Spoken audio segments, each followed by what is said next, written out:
Hi friends, ഇന്ന് ഞാൻ വന്നിരിക്കുന്നത് എല്ലാവർക്കും ഇഷ്ടപ്പെടുന്ന ഒരു കേരള സ്റ്റൈൽ പരിപ്പ് വടയുടെ റെസിപ്പിയുമായിട്ടാണ്.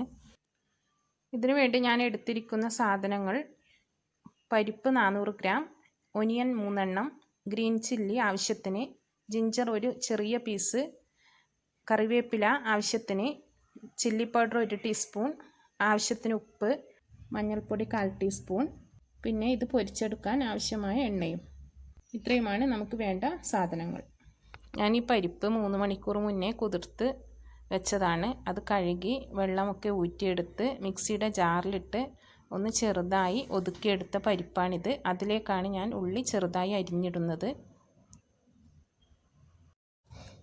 അതിൻ്റെ കൂടെ എടുത്തു വെച്ചിരിക്കുന്ന പച്ചമുളകും ഇഞ്ചിയുടെ പീസും കറിവേപ്പിലയും ചെറുതായി അരിഞ്ഞിടുന്നുണ്ട്.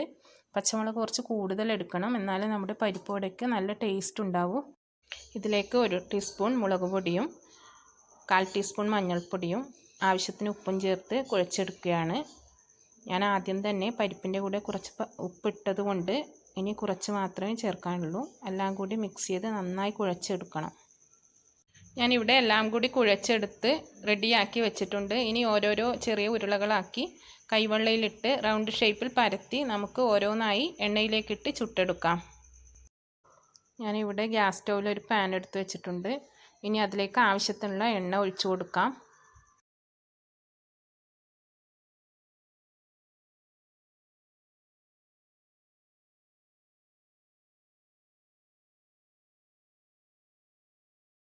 നമ്മുടെ എണ്ണ ഇവിടെ ചൂടായി വന്നിട്ടുണ്ട്.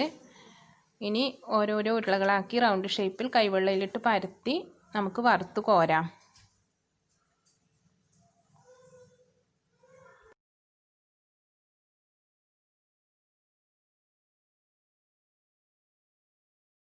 നമ്മുടെ പരിപ്പ് വട ഒരു ഭാഗം ബ്രൗൺ നിറമായി കളർ മാറി വന്നിട്ടുണ്ട്. ഇനി തിരിച്ചിടാം. ഓരോന്നോരോന്നായി തിരിച്ചിട്ട് കൊടുക്കാം.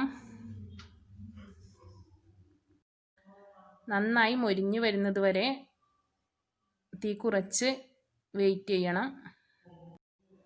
അങ്ങനെ നമ്മുടെ പരിപ്പ് വട ഇവിടെ റെഡി ആയിട്ടുണ്ട്. നല്ല കളർ മാറി വന്ന് നല്ല പരിപ്പ് വടയായി വന്നിട്ടുണ്ട്. ഇനി നമുക്ക് ഓരോന്നോരോന്നായി എടുത്തു മാറ്റാം. അങ്ങനെ നമ്മുടെ ടേസ്റ്റി ആൻഡ് ക്രഞ്ചി പരിപ്പ് വട ഇവിടെ റെഡി ആയിട്ടുണ്ട്. നല്ല ടേസ്റ്റാണ് ഇത് കഴിക്കാൻ വേണ്ടി.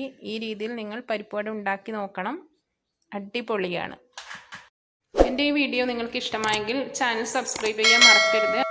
അതിൻ്റെ കൂടെയുള്ള ബെല്ലൈക്കൺ എനേബിൾ ചെയ്താലേ ഞാൻ ഇടുന്ന എല്ലാ വീഡിയോസും നിങ്ങൾക്ക് നോട്ടിഫിക്കേഷനായി കിട്ടും. ഇനിയൊരു വീഡിയോയുമായി നമുക്ക് വീണ്ടും കാണാം.